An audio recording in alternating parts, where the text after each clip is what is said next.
रवीजी, मला हे विचारायचं आहे, तुम्ही चंदनपारडी गावचे सरपंच आहात.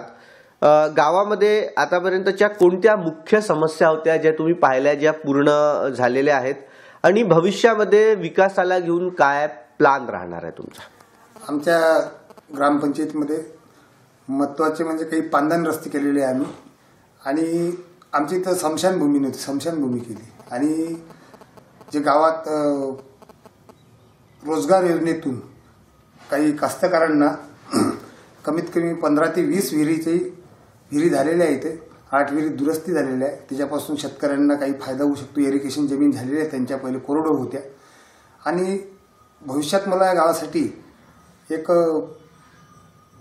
इथं आजूबाजूच्या गावामध्ये जवळपास कोणतीच व्यवस्था नसल्यामुळे गरीब लोकांना मोठी समस्या जात आहे. इथं आमच्या इथं सांस्कृतिक भवन, एक माझी एक इच्छा आहे की एक सांस्कृतिक भवन एक मोठं व्हावं, जेणेकरून गोरगरिबांच्या मुलींचं लग्न, छोटे मोठे प्रोग्राम, बर्थडे वगैरे असं काहीतरी व्हायला पाहिजे. एक ही मोठी इच्छा आहे. आणि अजून आमची इथे काही पांदन रस्ते अपूर्ण राहिलेले आहे. ते चंदनपारडी ते सावळी मुख्य रस्ता, आमची इथून एक मोठं देवस्थान आहे इथे हेटीला, इथून ते खुर्सापाराला मोठी पांदन आम्हाला करायची आहे. रवीजी, गावामध्ये रस्ते झालं, इलेक्ट्रिसिटी झालं, वैद्यकीय सेवा झाली, ह्या पर्याप्त मात्रेत उपलब्ध आहे का? आमची इथे नाही, आमची त्या उपलब्ध नाही आहे. आमची इथे बाजूला मूर्ती गाव आहे 5 किलोमीटर, तिथं वैद्यकीय याच्यावर तिथंच आम्हाला सगळ्या शेतकऱ्यांना जावं लागतं.